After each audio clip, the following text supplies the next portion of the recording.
Banyak orang menyesali ya hari kelahirannya. Mengapa dia menyesali hari kelahirannya? Karena sial. Mengapa sial ya?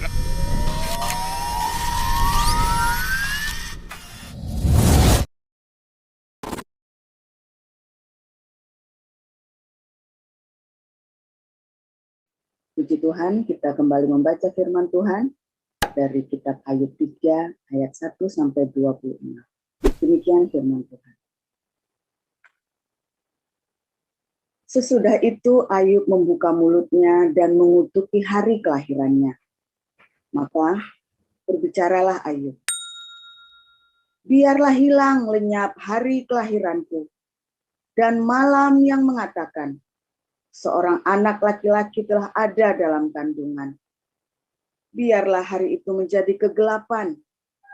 Janganlah kiranya Allah yang di atas menghiraukannya, dan janganlah cahaya terang menyinarinya. Biarlah kegelapan dan kekelaman menuntut hari itu.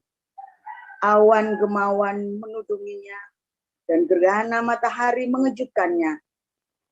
Malam itu, biarlah dia dicekam oleh kegelapan. Janganlah ia bersukaria pada hari-hari dalam setahun.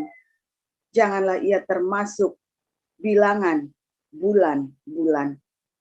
Ya, biarlah pada malam itu tidak ada yang melahirkan dan tidak terdengar suara kegirangan. Biarlah ia disumpahi oleh para pengutuk hari, oleh mereka yang pandai membangkitkan marah Lewiatan. Biarlah bintang-bintang senja menjadi gelap. Biarlah ia menantikan terang yang tak kunjung datang.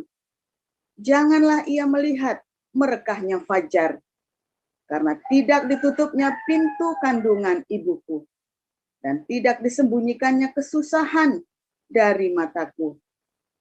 Mengapa aku tidak mati waktu aku lahir, atau binasa waktu aku keluar dari kandungan?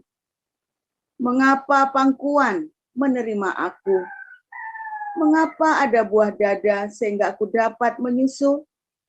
Jikalau tidak, aku sekarang berbaring dan tenang. Aku tertidur dan mendapat istirahat bersama-sama raja-raja dan penasihat-penasihat di bumi yang mendirikan kembali reruntuhan bagi dirinya, atau bersama-sama pembesar-pembesar yang mempunyai emas, yang memenuhi rumahnya dengan perak. Atau mengapa aku tidak seperti anak gugur yang disembunyikan, seperti bayi yang tidak melihat terang? Di sanalah orang fasik berhenti menimbulkan huru-hara. Di sanalah mereka yang kehabisan tenaga mendapat istirahat. Dan para tawanan bersama-sama menjadi tenang. Mereka tidak lagi mendengar suara pengerah. Di sana orang kecil dan orang besar sama, dan budak bebas daripada tuannya. Mengapa terang diberikan kepada yang bersusah-susah, dan hidup kepada yang pedih hati, yang menantikan maut, yang tak kunjung tiba, yang mengejarnya lebih daripada menggali harta terpendam, yang bersukaria dan bersorak-sorai, dan senang bila mereka menemukan kubur. Kepada seorang laki-laki yang jalannya tersembunyi, yang dikepung Allah. Karena ganti rotiku adalah keluh kesahku, dan keluhanku tercurah seperti air. Karena yang kutakutkan, itulah yang menimpa aku. Dan yang kucemaskan, itulah yang mendatangi aku. Aku tidak mendapat ketenangan dan ketentraman. Aku tidak mendapat istirahat, tetapi kegelisahanlah yang timbul. Demikian. Baik Pak, saya lanjutkan bacaan firman Tuhan Markus 14 ayat 10 sampai 21 ya Pak ya. Lalu pergilah Yudas Iskariot, salah seorang dari ke-12 murid itu, kepada imam-imam kepala dengan maksud untuk menyerahkan Yesus kepada mereka. Mereka sangat gembira waktu mendengarnya dan mereka berjanji akan memberikan uang kepadanya. Kemudian ia mencari kesempatan yang baik untuk menyerahkan Yesus. Pada hari pertama dari hari raya roti tidak beragi, pada waktu orang menyembelih domba Paskah, murid-murid Yesus berkata kepadanya, "Ke tempat mana engkau kehendaki kami pergi untuk mempersiapkan perjamuan Paskah bagimu?" Lalu ia menyuruh 2 orang muridnya dengan pesan, "Pergilah ke kota, di sana kamu akan bertemu dengan seorang yang membawa kendi berisi air. Ikutilah dia dan katakanlah kepada pemilik rumah yang dimasukinya, 'Pesan Guru, di manakah ruangan yang disediakan bagiku untuk makan Paskah bersama-sama dengan murid-muridku?' Lalu orang itu akan menunjukkan kamu sebuah ruangan atas yang besar, yang sudah lengkap dengan dan tersedia. Disitulah kamu harus mempersiapkan perjamuan Paskah untuk kita." Maka berangkatlah kedua murid itu, dan setibanya di kota, didapati mereka semua seperti yang dikatakan Yesus kepada mereka. Lalu mereka mempersiapkan Paskah. Setelah hari malam, datanglah Yesus bersama-sama dengan ke-12 murid itu. Ketika mereka duduk di situ dan sedang makan, Yesus berkata, "Aku berkata kepadamu, sesungguhnya seorang di antara kamu akan menyerahkan aku, yaitu dia yang makan dengan aku."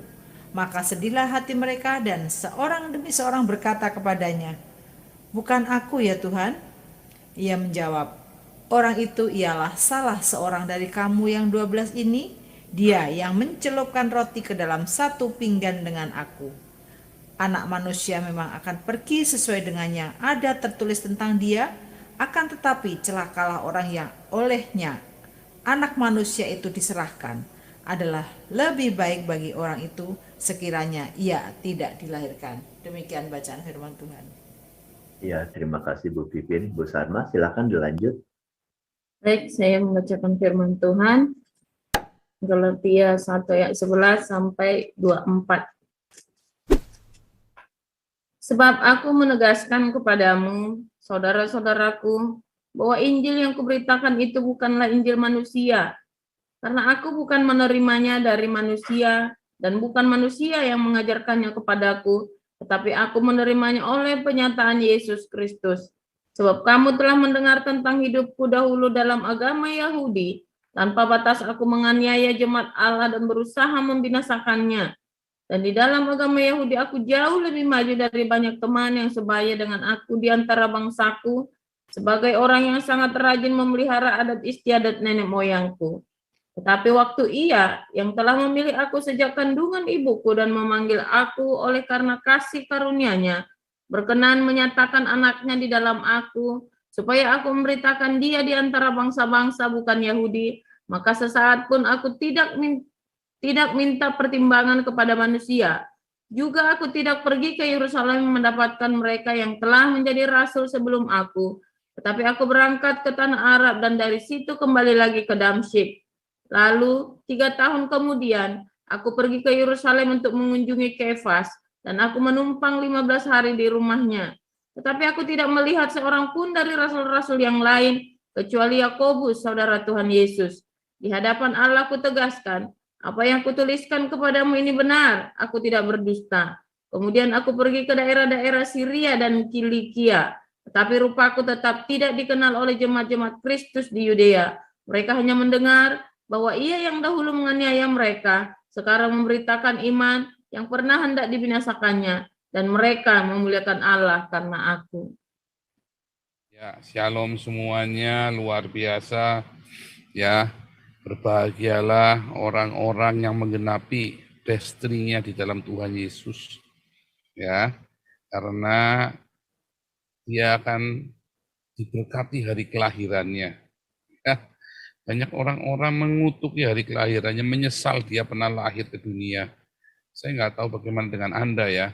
Saya pernah nggak menyesal lahir? Pernah ya? Pernah. Gimana ya ketika masa-masa paling kelam dalam hidup saya nyesel kenapa saya harus lahir ya. Kalau saya nggak lahir kan saya nggak bikin susah orang waktu itu ya. Tapi sekarang saya bersyukur saya dilahirkan. Mengapa? Karena saya bisa jadi berkat bagi banyak orang, ya. Ribuan orang mendengar tentang Injil. Ada ribuan orang yang mendengar tentang keselamatan. Ada istri, ada anak saya yang menikmati warisan ilahi yang saya tinggalkan. Saya bersyukur ya, saya menjadi bagian dari his story, sejarahnya Tuhan. Sehingga itu saya mendidik anak-anak saya di dalam Tuhan. Menjadikannya mereka pahlawan. Ya, seperti anak panah di tangan pahlawan kan, anak-anak pada masa muda. Saya diberi kesempatan untuk mendidik mereka. Sehingga ketika saya mati, saya tidak akan menyesal. Ya, mati saya tidak akan penuh dengan penyesalan. Karena saya diberi kesempatan oleh Tuhan dan saya gunakan itu sebaik-baiknya kesempatan kedua yang Tuhan berikan kepada saya. Ya, banyak orang menyesali ya hari kelahirannya. Mengapa dia menyesali hari kelahirannya? Karena sial. Mengapa sial ya? Karena dia banyak tidak mau didamaikan dengan Sang Pencipta, Sang Pemberi hidup, Sang Perancang kehidupan. Dia nggak mau didamaikan. Sehingga hidupnya ya sial. Sial ya sial. Ya. Kemarin kita sudah belajar tentang arti kesialan ya. Apa sih arti kesialan? Ya kan? Bagi orang-orang yang tidak di dalam Tuhan, sial ya sial. Tapi bagi orang-orang yang hidupnya di dalam Tuhan, tidak ada kata hari sial. Ya, oke saya cek ini ya. Oke, bagus suaranya di YouTube. Bagi orang-orang di luar Tuhan Yesus yang belum lahir baru, sekalipun Anda Kristen, kalau Anda belum lahir baru, tidak lahir dari air, baptisan, dan roh, ya, roh itu rema, sial ya sial. Tapi kalau Anda lahir dari air dan roh, dan lahir baru dan hidup terus-menerus dipimpin oleh rema itu, dan roh, maka Anda akan melihat semua kesialan, apes-apesnya itu ternyata adalah keberuntungan dalam hidup Anda. Banyak ya yang rohani, yang jasmani. 4 tahun sialnya saya ternyata mengantarkan saya dan keluarga saya ke Eropa. Ya, dan kami menikmati paradise selama kami masih di bumi. Bukan paradise, bukan surga dunia yang penuh dengan maksiat. Bukan, kami hidup dalam kekudusan. Anak-anak hidup di dalam kekudusan. Tanpa saya menjadikan mereka agamawi, ya, yang sok gereja-gereja dan sok haleluya. Mereka hidup takut akan Tuhan. Mereka cari Tuhan sungguh-sungguh setiap hari.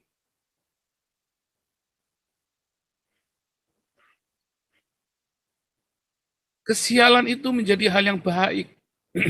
Nggak ada yang nggak baik.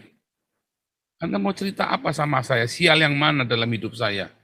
Ya, ada yang kenal saya dari kecil ya, beberapa dari kelas evangelis juga ternyata teman kakak saya, tahu saya dari kecil. Ya kan? Karena kota kami kan juga bukan kota besar, kita kenal satu sama lain. Ya. Semua sial dalam hidup keluarga kami adalah sebuah keberuntungan. Mengapa? Karena ketika kita lahir baru, ketika kita dibaptis dan setiap hari hidup oleh rema, karena manusia bukan hanya butuh makan doang, tetapi juga membutuhkan rema yang berasal dari Allah Bapa di sorga. Rema yang berasal dari Tuhan Yesus Kristus. Rema yang dari Roh Kudus. Karena rema itu sendiri adalah roh. Allah Bapa adalah roh. Ya, roh itulah rema dalam hidup kita. Terus tiap hari Anda dipimpin oleh rema. Maka semua apapun kesialan yang Anda hadapi, dari mulai diperkosa oleh bapakmu sendiri, incest, dari mulai Anda dihancurkan oleh ommu sendiri, oleh kakakmu, oleh keluargamu, bahkan oleh ibumu, oleh istrimu, oleh suamimu, semua kehancuran yang Anda alami. Ya, ketika Anda lahir baru dipimpin oleh Roh Kudus, dipimpin oleh Rema. Semua itu mendatangkan damai sejahtera, mendatangkan berkat, mendatangkan keberuntungan, mendatangkan kebajikan, mendatangkan semua yang indah, yang manis, yang tidak pernah Anda pikirkan. Tapi kalau Anda tidak lahir baru, semua orang akan menyesal. Anda akan menyesal, kenapa aku dulu nggak begini, kenapa aku dulu nggak begitu. Udah mau mati, Anda baru mikir ini, mikir itu. Sehingga mau mati berat. Saya sekarang mau mati enak-enak aja, enteng. Mati tinggal mati, berangkat. Yo, berangkat. Anak-anak saya, istri saya punya warisan ilahi yang saya berikan kepada mereka. Ya, dan saya sendiri ada di paradise yang kekal. Nah, itulah ketika kita hidup bersama dengan Tuhan Yesus. Ya, ada orang-orang yang mengkhianati Tuhan Yesus. Ya, dan mengkhianati tubuh Kristus dengan bersekutu pada orang-orang Islam ini untuk menghancurkan tubuh Kristus dan pekerjaan Tuhan. Ya. Nah, dia itu akan mengutuki hari lahirnya. Jangan tidak percaya saya, saudara. Jangan tidak percaya saya, hati-hati. Karena nanti, jangan sampai nanti kamu mengutuki hari kelahiranmu. Ya.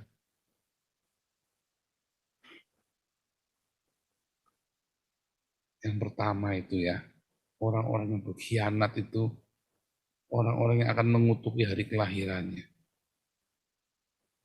Jadi orang-orang yang tinggal tetap bersama Tuhan, setia. Dia tidak mau serahkan saudaranya. Dia tidak mau serahkan keluarganya. Dia tidak mau serahkan sesama orang percaya kepada tangan musuh. Hidupnya tidak akan penuh dengan penyesalan.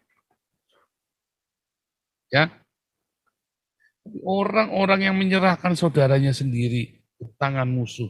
Orang-orang yang menyerahkan sesamanya ke tangan musuhnya.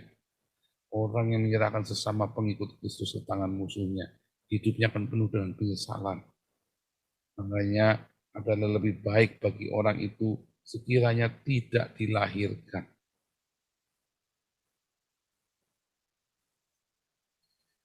Orang yang kedua yang menyesali hari kelahirannya adalah orang yang sial seumur hidupnya dan mengeluh.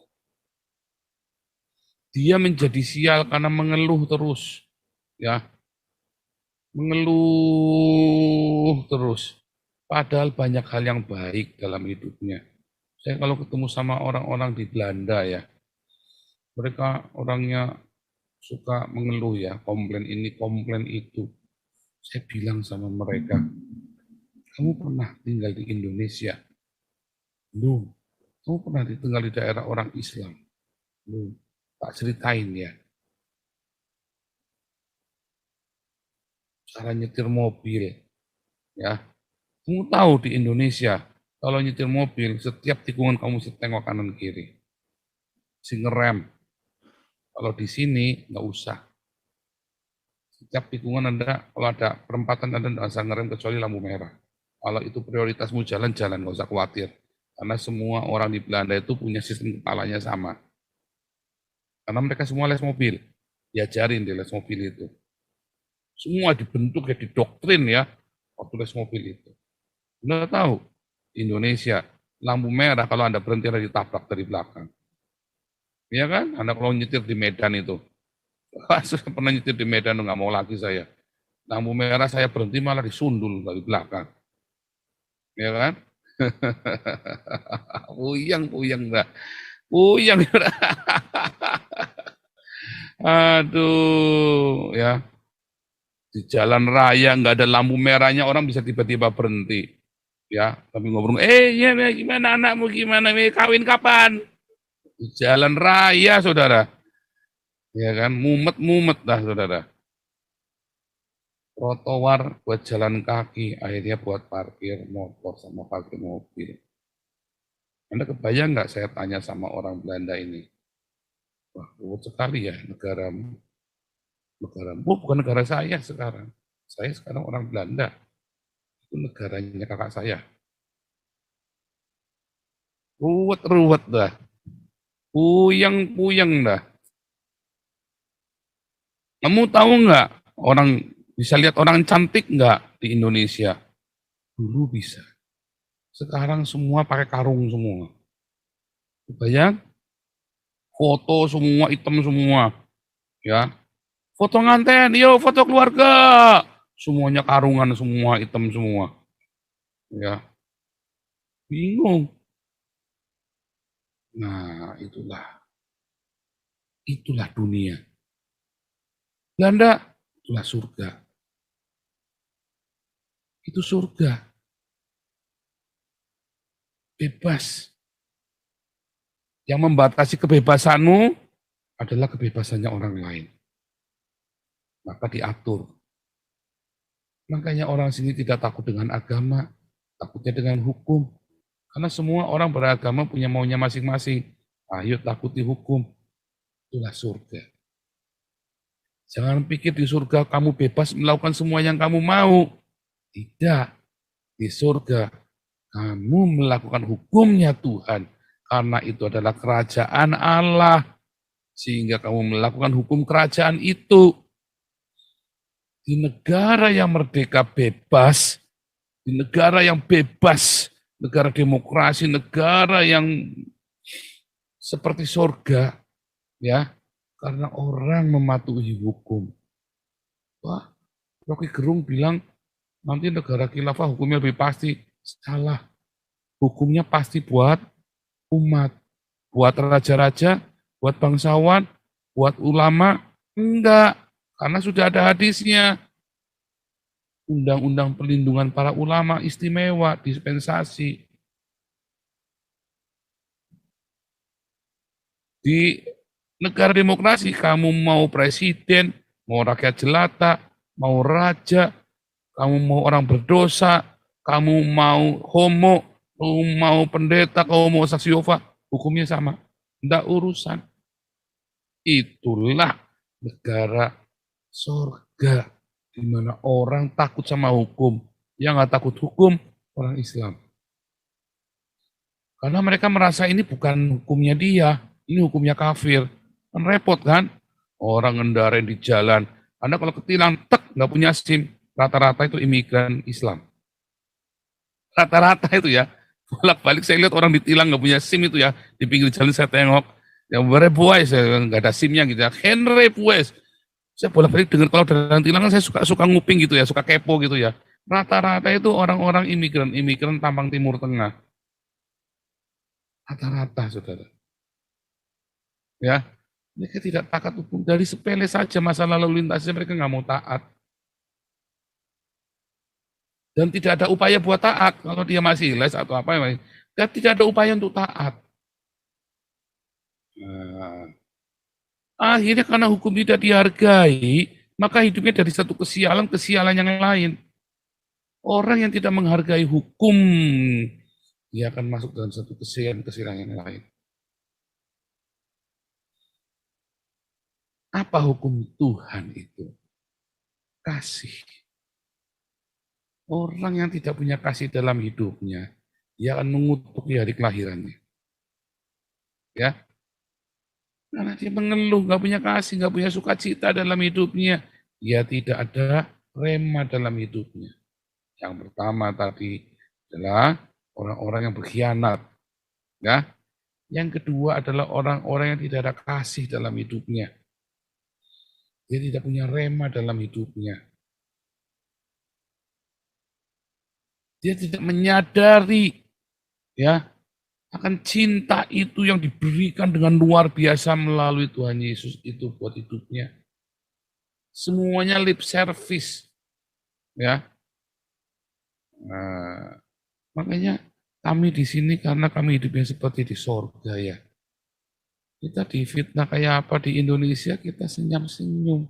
Kenapa? Karena kami berasa di surga. Kenapa kami mesti pergi ke neraka lagi? Dengan meresponi semua fitnah-fitnahnya tidak perlu. Ya kan? Masuk kanan, keluar kiri, masuk kiri, keluar kanan. Tidak urusan. Yang kedua, itu orang yang tidak punya rema, tidak punya hukum Tuhan. Itu apa? Cinta. Karena dia kan di luar kerajaan Allah. Kalau Anda mau di dalam kerajaan Allah, ya Anda ikuti hukum kerajaan Allah.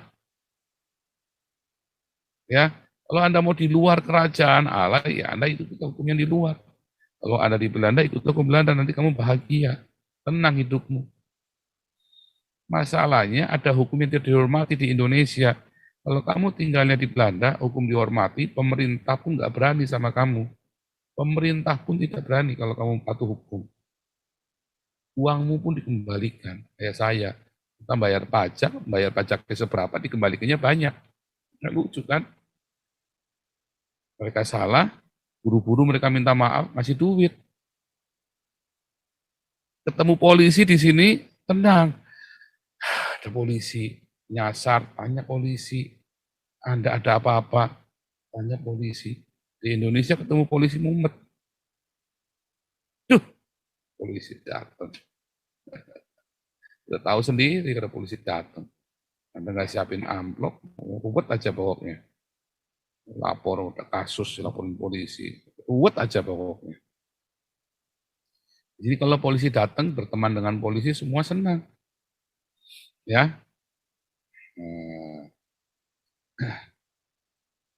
Ketiga, ya, orang-orang yang menyesali hari kelahirannya adalah orang-orang yang tidak punya destiny dalam hidupnya, yang tidak punya tujuan dalam hidupnya. Dia bingung.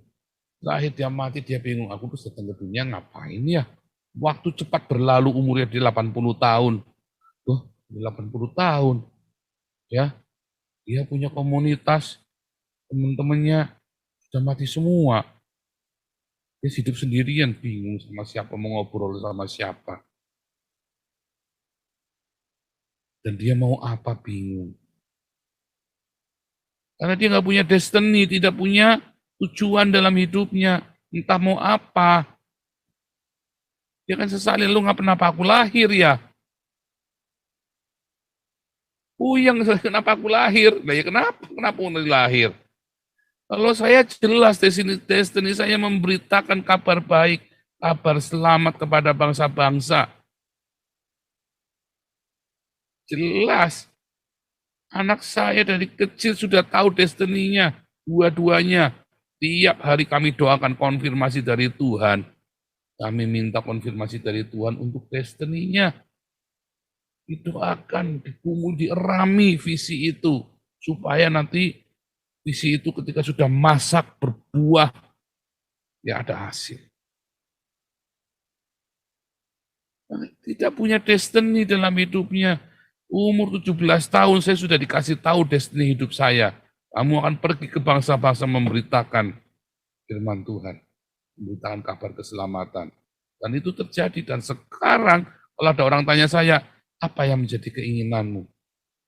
Saya sedang ingin apa lagi? Saya sedang hidup. I live on my destiny now. Ya kan? Kita hidup di dalam, saya sedang menjalani destiny saya sekarang. Hari ini saya mati, saya nggak menyesal. Saya sedang hidup dalam destiny saya. Dan destiny itu terus Tuhan tambahkan makin nyata kepada bangsa-bangsa. Ya, orang-orang dibaptis. Orang-orang dari bangsa-bangsa kan. Ini belum saya pergi benar-benar tour ya. Doakan ya Mongolia ini ya, saya belum tahu bulan Juli ini bagaimana nih. Tetapi Tuhan tidak pernah salah ya. Ketika Tuhan suruh saya pergi ya ke Hong Kong, saya pergi ke Hong Kong. Tuhan pergi saya ke Thailand, saya ke Thailand. Tuhan suruh pergi saya ke Eropa, saya ke Eropa. Tuhan suruh pergi ke Jerman, saya ke Jerman. Selalu ada. Tuhan suruh saya masuk camp, saya masuk camp. Selalu ada yang dibaptis, selalu ada yang terima Yesus. Kemana Tuhan mau? Karena ada destiny. Hidupnya itu saya itu indah. Ya, kalau dibikin cerita hidup saya itu indah sekali. Ya, bikin novel itu bagus. Ya, saya nanti nulis buat saya sama Ana ya. Dari kita lagi masih SMA. sampai dengan hari ini. Kami kenal itu dari belasan tahun ya. Saya umur 17 tahun, istri saya masih umur 15 tahun. Saya 18, istri saya umur 15 tahun. Ya, kita kenal sudah 30 tahun lebih kita kenal ya. Nah, itu sudah cukup untuk menulis cerita. Nanti ya, kalau kita sudah kawin perak itu nanti, kalau Tuhan mengizinkan kita menginjak kawin perak, ya, sepertinya sih mengizinkan, karena menurut visionnya saya masih jauh ya. Indah sekali karena punya destiny. 3 hal ini membuat Anda akan mengucap syukur buat hari kelahiran. Paling utama karena Anda punya rema itu tadi. Karena Anda didrive oleh rema. Rema itu yang ngajarin Anda untuk hidup di dalam hukumnya Tuhan. Rema itu yang ngajari Anda untuk setia.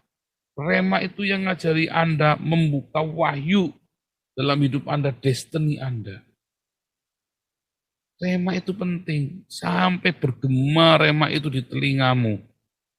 Ya, itu penting. Gimana dengan Anda? Jangan sampai Anda mati, Anda bingung. Kalau gitu aku datang ke dunia buat apa selama ini? Dengan segala macam penderitaan dan kesulitannya. Bahkan Anda yang hidup di kolong jembatan pun, kalau Anda tahu destinimu, bahkan Anda wanita-wanita tunasusila, bahkan Anda pendosa, begitu Anda punya rema dan ngerti, walaupun hanya sepenggal dari hidupmu Anda baru menyadarinya, tetap itu akan indah sekali. Dan Anda tidak akan menyesali ketika Anda mati. Bahkan di penghujung hidup Anda, kalau Anda baru dengar khotbah saya ini, saat ini Anda baru divonis mati, 2 minggu lagi, mati kamu. Temukan destinimu selama 2 minggu ini. Kalau kamu berhasil temukan destinimu, kamu punya rema itu, kamu tidak akan menyesal ketika mati. Tidak akan menyesal, karena kamu tahu destinimu. Ya. Bahkan ketika kamu di dalam lembah kekelaman hari ini, lagi bangkrut, kolaps, kacar-kacir semuanya, temukan destinimu di situ. Tanya sama Tuhan, Tuhan, saya sudah sejauh ini, mungkin saya salah, saya kemarin ada perzinahan, saya kemarin ada penipuan, saya kemarin ada keserakahan, ada ini, ada itu, cerita semua. Tuhan mau apa sama saya? Biar aku hidup dalam genggaman, sekalipun hancur hidupmu. Begitu kamu dapat destiny dalam hidupmu. Makanya para rasul, kelihatannya dihancurkan masuk penjara. Mereka susah, mereka suka cita. Mereka tidak susah. Sekalipun ada di dalam penjara. Orang-orang pengikut Yesus di zaman para rasul, mereka ditarung ya, zamannya Caligula, zamannya Nero. Mereka disiksa, dijadikan obor hidup-hidup. Mereka takut? Tidak. Mereka susah? Tidak, suka cita. Karena mereka punya destiny dalam hidupnya. Mereka tidak menyesali kelahiran mereka. Mereka bersyukur mereka dilahirkan dan menjadi bagian dari sejarah, dari his story, dari sejarahnya Tuhan yang di dunia ini. Ya kan? Jangan sampai Anda menyesali. Rema itu penting. Ya, kesetiaan. Balik lagi semuanya tentang apa? Logos yang ditambah hukumnya Tuhan, kasih, jadilah rema, rema jadi iman, iman itu adalah kesetiaan. Semuanya nyambung, Anda belajar dengan tekun, maka saudara akan mendapatkan wahyu yang lain. Dari satu wahyu kepada wahyu yang lain. Dari satu pencerahan kepada pencerahan yang lain. Ya, Tuhan Yesus memberkati dan Tuhan Yesus membuat Anda mensyukuri dan bersukacita atas hari kelahiranmu. Ya, amin. Silakan Pak Hawi.